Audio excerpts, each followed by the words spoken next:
같이 나누실 말씀은 구약성경 시편 42편 1절부터 11절 말씀입니다.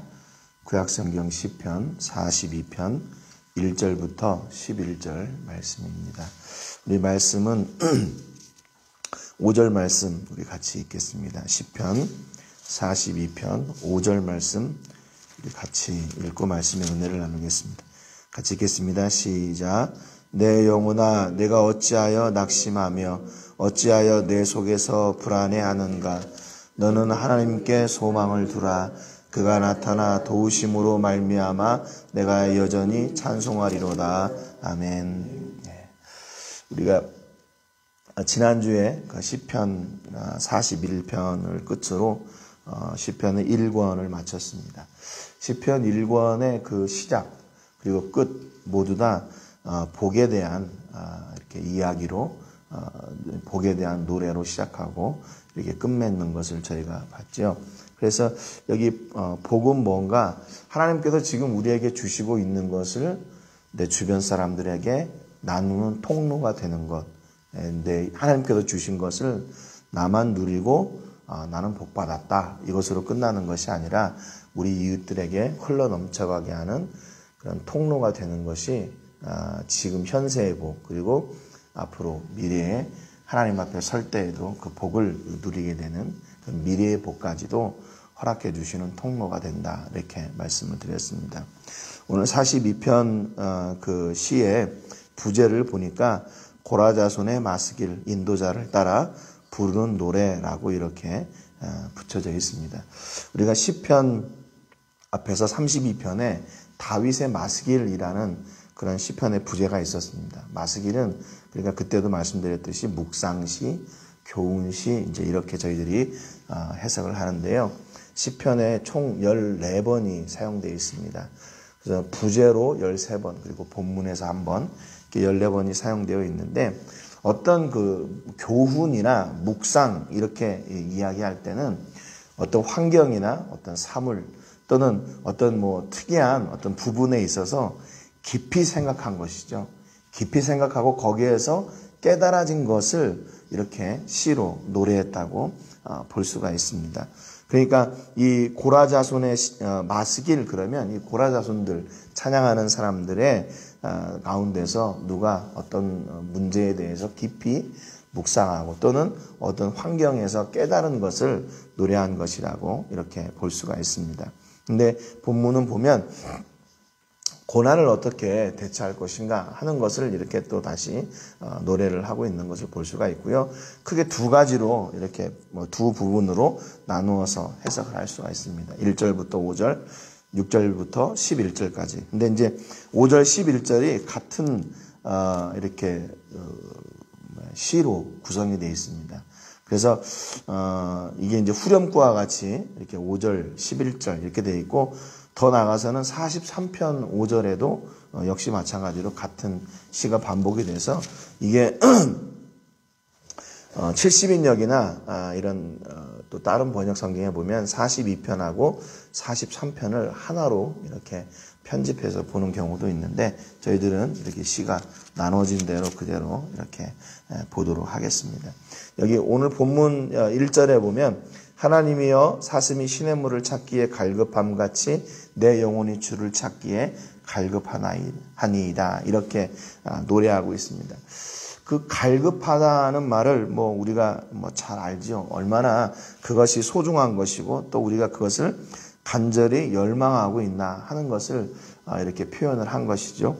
사슴이 갈급해서 찾는 것은 시냇물이었습니다. 물론 우리가 시냇물 그러면 오아시스와 같이 거기에 가면 풍성한 것이 있고 우리의 부족한 것이 채워질 것이다 하는 그런 기대가 있지만 오아시스, 물이 있는 곳은 이렇게 약한 사슴들에게는 자칫하면 생명을 잃을 수 있는 위기의 장소이기도 합니다. 왜냐하면 약한 것들이 왔을 때 그것을 잡아먹기 위해서 준비하고 있는 강자들, 야국강식의 시대이니까요. 그 강자들이 기다리고 있는 곳이기 때문에 시냇물을 찾는다는 것은 사슴의 필요가 채워지는 곳이지만 반대로 사슴이 죽을 수도 있는 곳이라는 겁니다. 그럼에도 불구하고 그걸 찾아야 되는 이유는 그것이 내게 사슴에게 너무나도 필요하고 반드시 있어야 될 것이기 때문에 그런 거죠. 그러니까 내 생명과 맞바꿀 만큼 중요한 것이기 때문에 그 시냇물을 찾게 되는 것이죠. 그런데 여기에서 사슴이 시냇물을 찾는 것처럼 내 영혼이 하나님을 찾기에 그렇게 갈급합니다라고 그 사슴의 갈급함과 내 영혼의 갈급함을 이렇게 함께 비교해 놓고 있어요.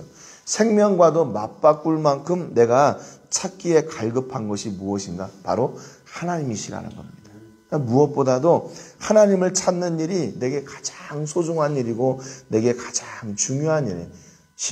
좀 심하게 이야기하면 내 생명을 맞바꿀 만큼 너무나도 소중하고 중요한 일이 바로 하나님을 찾는 일이다. 이렇게 이 시편 기자가 노래하고 있습니다. 2절에 보니까 내 영혼이 하나님 곧 살아계시는 하나님을 갈망하나니 내가 어느 때에 나아가서 하나님의 얼굴을 배울까.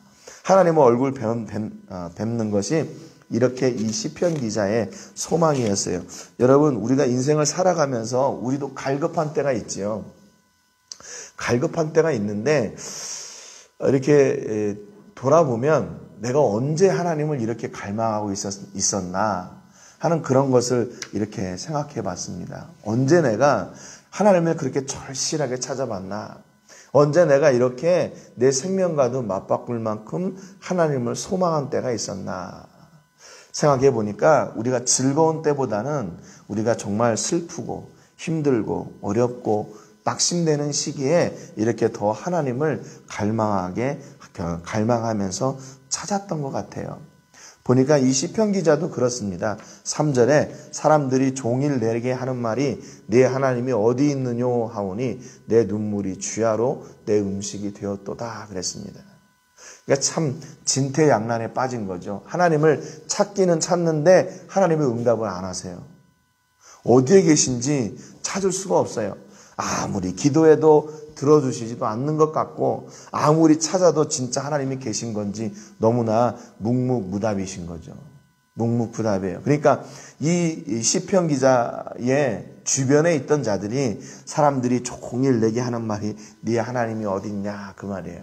그냥 한 번 들어도 야, 너 하나님 그렇게 찾더니 하나님은 어디 계시냐?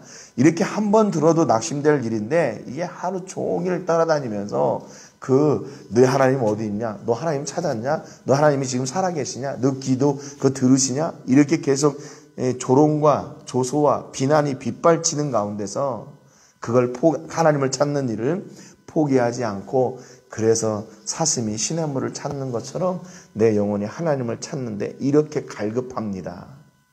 너무나 간절하다는 거예요. 이 사람들이 어떤 사람들이냐면 4절에 보니까 내가 전에 성의를 지키는 무리와 동행하여 기쁨과 감사의 소리를 내며 그들을 하나님의 집으로 인도하였더니 이제 이 일을 기억하고 내 마음이 상하는도다 그랬습니다. 이 시편 기자 옆에서 야, 네 하나님은 어디 있냐 이렇게 얘기했던 사람들이요. 하나님을 모르는 사람들이 아니었어요. 이 악한 자들이 아니었습니다. 이 누구냐면 이 시편 기자와 함께 하나님의 성전에 올라가서 기쁨과 감사의 소리를 내고 하나님을 찬송하고 예배하고 성일 그러면 교회에서 말하는 절기 그런 것들이겠죠. 성전에서 하나님의 절기를 함께 지키던 사람들이었어요. 그런데 이 시편 기자가 이 일을 기억하고 내 마음이 상하는도다 그랬습니다. 하나님을 예배하고 찬송하고 하는 그 일을 생각하면 기뻐야 되잖아요. 즐거워야 되잖아요. 그런데 그 사람들이 이제는 그 시편 기자의 반대편에 서서 하나님을 예배했던 사람들이 오히려 하나님을 부정하고 하나님을 찾는 이 시편 기자를 조롱하고 비난하고 그러니까 내가 저 사람들과 함께 성전에 올라가서 예배했던 그 일을 생각하니까 내 마음이 무너지는구나. 어떻게 저 사람들이 저렇게 되었을까? 하나님을 시인하던 사람들이 어떻게 부인하는 사람들이 될까? 하나님을 찬양하는 사람들이 어떻게 하나님을 조롱하고 비난하는 사람들이 됐을까? 마음이 상하는 겁니다. 그렇지만 5절에 보니까 내 영혼아 네가 어찌하여 낙심하며 어찌하여 내 속에서 불안해하는가? 너는 하나님께 소망을 두라. 그가 나타나 도우심으로 말미암아 내가 여전히 찬송하리로다 그랬습니다. 그런 중에도 이 시편 기자는 하나님을 찾는 일을 멈출 수가 없었어요. 그래서 그때도 역시 하나님께 소망을 두라 이렇게 자기 자신에게 명령하고 있는 겁니다. 야, 낙심하지 마. 네 소망을 하나님께 두고 다시 일어서서 네가 하나님의 도우심으로 말미암아 뭐 해야 되냐? 여전히 찬송하리로다 그랬습니다. 하나님 빨리 오셔가지고 저 녀석들 코를 좀 납작하게 해주세요. 하나님이 진짜 살아계신 정말 본때를 좀 보여주세요. 이게 아니라 나 하나님 찬양하고 싶어요. 그랬어요. 하나님 빨리 오셔서 내 체면 좀 세워주세요. 그게 아니고 그거 별로 중요하지 않았어요. 이 시편 기자에게는 하나님께 소망을 두고 하나님이 다시 자기의 삶 가운데 오셔서 하나님이 나의 찬송의 제목이 되어주시고 찬송의 주제가 되어주시고 찬송의 원동력이 되기를 원했다는 겁니다. 그렇기 때문에 그 주변에 어떤 사람들이 그 하나님을 비난하고 하나님을 찾는 자기를 조롱해도 그것으로 인해서 낙심하지 않았어요. 다시 하나님께 소망을 다시 고정하고 다시 출발하고 다시 이길 수가 있었던 거죠. 여러분, 하나님께 소망을 두는 것이 이렇게 우리가 어려운 일들을 이걸 어떻게 해야 되나, 이걸 이겨야 되나, 저걸 저렇게 해야 되나 이렇게 고민하는 것보다 더 쉬운 해결의 길입니다. 하나님께 소망을 두고 하나님이 빨리 이 일을 해결해 주세요. 하나님이 빨리 이 일의 책임자가 되어주시고 나로 다시 찬송하는 사람이 되게 해주세요. 내가 이 환경 때문에 낙심하지 말게 하시고 불평하는 사람 되지 말게 하시고 내가 이것 때문에 하나님을 잊는 그런 배은망덕한 사람 되지 말게 하시고 내가 끝까지 하나님을 찬송하는 사람 되게 해주세요. 이 시편 기자의 이런 시적인 감성, 자기 믿음을 이렇게 시적으로 표현하는 감성이 너무 좀 부럽습니다. 좀 부러워요. 우리는 그냥 이 문제를 해결하려면 하나님 어떻게 좀 해주세요 라고 원초적인 그런 기도, 그런 간구가 우리는 막 터져 나올 텐데 돌려서 하나님, 내가 왜 찬송하는 줄 아세요? 하나님이 내게 역사해 주시니까. 그러니까 내가 지금 이 상황에서 하나님을 찬송하고 싶은데 그럼 어떻게 해야 돼요? 하나님이 이 문제를 해결해 주셔야죠. 이렇게 좀 돌려서 이렇게 참 표현할 수 있다는 게 얼마나 참 멋있는지 모르겠어요. 우리는 문제가 있으면 이 문제 해결해 주시고 또 조롱하고 비난하는 사람이 있으면 저 사람 좀 해주세요 이렇게 할 텐데 하나님은 이 시편 기자는 하나님께 그렇게 하지 않고 하나님 찬송하게 해주세요. 이게 이 시 전체의 큰 틀입니다. 끝까지 난 하나님께 소망을 둘 테니까 난 하나님을 찬양할 테니까 하나님을 찬양하고 싶으니까 이 문제를 해결해 주세요 그랬어요. 6절에 보니까 내 하나님이여 내 영혼이 내 속에서 낙심이 되므로 내가 유단 땅과 헤르몬과 미살산에서 주를 기억하나이다. 주의 폭포 소리에 깊은 바다가 서로 부르며 주의 모든 파도와 물결이 나를 휩쓸었나이다. 그랬어요. 여기 이제 6절부터 11절까지 보면 이 시편 기자의 간구가 하나님 앞에 간구와 결단이 이렇게 기록되어 있습니다. 6절 하반절에 주를 기억합니다. 주를 기억합니다. 그래요. 유단 땅과 헤르몬과 미살산에서 주를 기억합니다. 그래요. 어떤 중에도 나는 하나님을 잊지 않고 하나님을 기억할 겁니다. 8절에 보니까 낮에는 여호와께서 그의 인자하심을 베푸시고 밤에는 그의 찬송이 내게 있어 생명의 하나님께 기도하리로다 그랬습니다. 기도한대요. 하나님을 기억하고 하나님께 기도할 거라고 결단해요. 9절에 보니까 내 반석이신 하나님께 말하기를 어찌하여 나를 잊으셨나이까 내가 어찌하여 원수의 압제로 말미암아 슬프게 다니나이까 하리로다 그랬어요. 이 사람은 이 시편 기자는 하나님만 상대하겠다는 거예요. 하나님, 내가 왜 이런 환경에 처하고 저들이 왜 나를 비난하고 조롱합니까? 하나님, 나와 함께 해주세요. 그래서 반석이신 하나님께 말하겠대요. 하나님을 기억하고 하나님께 기도하고 하나님께만 그 모든 것을 맡기고 하나님을 찾고 하나님께만 말하겠대요. 여러분, 우리가 이런 우리의 마음속 깊은 곳에 있는 것을 마음껏 털어놓을 수 있는 사람이 있습니까? 우리는 그걸 뭐라고 그래요? 친구라고 그러죠. 친구에게는 감출 일도 없고 체면 차릴 일도 없고 있는 그대로 나가서 야, 내가 이렇게 실패했다. 내가 이렇게 아프다. 내가 이렇게 곤고한 중에 있다. 얼마든지 이야기할 수 있죠. 그런데 이 시편 기자의 친구가 누구였냐면요. 바로 하나님이었어요. 하나님이었어요. 그냥 그분 앞에는 체면 차릴 일도 없고 감출 일도 없고 숨길 일도 없고 그냥 그대로 나가서 하나님 내가 이렇게 힘드네요. 내가 이렇게 고난당하고 있네요. 내가 정말 이렇게 절망하고 있네요. 하나님을 상대하고 하나님께 나아가서 그 모든 것을 이렇게 내려놓는 거죠. 우리가 당면하고 있는 문제를 이길 수 있는 유일한 통로가 바로 하나님이심을 깨닫고 하나님 앞에 서는 것이 바로 이 시편 기자의 소망이었습니다. 여러분, 그렇기 때문에 우리가 그런 것 같아요.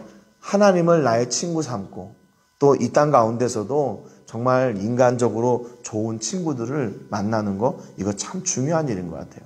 물론 인간적인 친구가 모든 문제를 해결할 수 있는 그런 건 아니지만 그래도 하나님과 인간관계에서 이런 좋은 친구가 내가 되어주고 또 그런 친구를 삼는다면 그래도 우리 이 땅을 살면서 실패하지 않은 인생으로 살 수 있을 것 같습니다.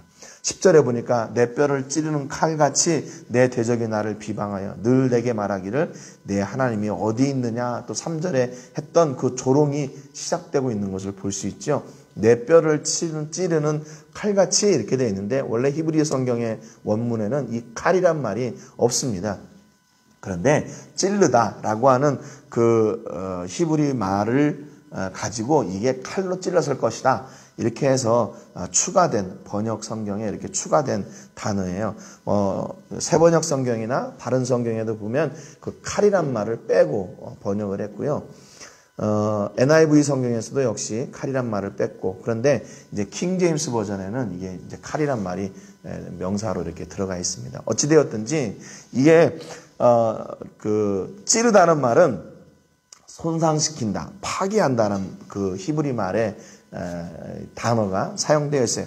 그러니까 여기 이 시편 기자가 자기가 만나고 있는 그 많은 고통으로 인해서 얼마나 아픈지를 지금 이렇게 노래하고 있는 거죠. 근데 그 시편 기자를 아프게 하는 그 환경이 뭐냐면 야, 네 하나님이 어디 있냐고요. 이게 이 시편 기자의 아킬레스건인 것 같아요. 어려움 중에도 우리는 그렇게 얘기하잖아요. 기도하면 하나님이 들으시고 응답해 주셔. 그게 어떻게 보면 그리스도인들의 어떤 소망이고 그리스도인들이 하나님을 찾는 이유고 기도하는 이유거든요. 그런데 내가 삶 속에서 하나님께 기도해도 하나님이 아무런 응답도 주시지 않아요. 내가 그렇게 기도하고 새벽 기도하고 1000번 제단을 쌓고 이렇게 해보는데 작정 기도하고 해보는데 안 돼요. 그러면 우리도 그때 하나님 진짜 계신 거 맞습니까? 그렇게 기도할 때가 있거든요. 그러니까 이 시편 기자의 그 아킬레스건이 그거였어요. 하나님 날 정말 이대로 그대로 둘 겁니까? 저 원수들이 조롱하는 대로 저 원수들의 공격으로 인해서 내 뼈가 이렇게 아픈데 내가 이렇게 고난당하는데 하나님 잠잠하실 겁니까? 이게 차오를 때까지 지금 차오른 거예요. 그럼에도 불구하고 11절에 내 영혼아 네가 어찌하여 낙심하며 어찌하여 내 속에서 불안해하는가? 너는 하나님께 소망을 두라. 나는 그가 나타나 도우심으로 말미암아 내 하나님을 여전히 찬송하리로다. 그랬어요. 시편 기자의 감정이 이렇게까지 올라갔는데 다시 하나님의 은혜로 이렇게 다시 그 감정이 사그라들고 다시 하나님께로 돌아오는 겁니다. 여러분, 우리가 인생을 살아가면서 이렇게 감정이 폭발쳐 오를 때 내가 내 자신을 제대로 감당하지 못하고 컨트롤할 수 없을 정도의 그런 절망의 때가 있죠. 아무리 둘러봐도 도움의 손길도 없고 야 이제 나는 정말 끝이구나 라는 그 절망의 절벽 앞에 서 있을 때가 있습니다. 그런데 그때 이 말씀이 우리 안에 샘솟듯 일어나는 은혜가 있기를 주님의 이름으로 축복합니다. 내 영혼아 어찌해서 낙심하고 어찌해서 불안해하냐. 너의 소망을 하나님께 두라. 그러면 하나님으로 말미암아 우리의 찬양이 중단되지 않고 다시 하나님께서 우리에게 찬송을 회복시켜 주시는 은혜를 주실 것이다. 지금 이 본문은 이렇게 아시겠지만 자기가 자기에게 얘기하는 거예요. 근데 자기에게 하나님께서 얘기하는 것처럼 명령합니다. 여러분 이런 명령의 은혜를 통해서 낙심할 때 다시 일어나고 여러분의 환경을 통해서 이렇게 명령하시기를 주님의 이름으로 축복합니다. 하나님의 사람들에게는 그 말에 능력이 있어요. 하나님의 말씀이 우리 안에 있고 그 말씀이 우리를 통해서 선포되어질 때 그 말씀의 능력이 있습니다.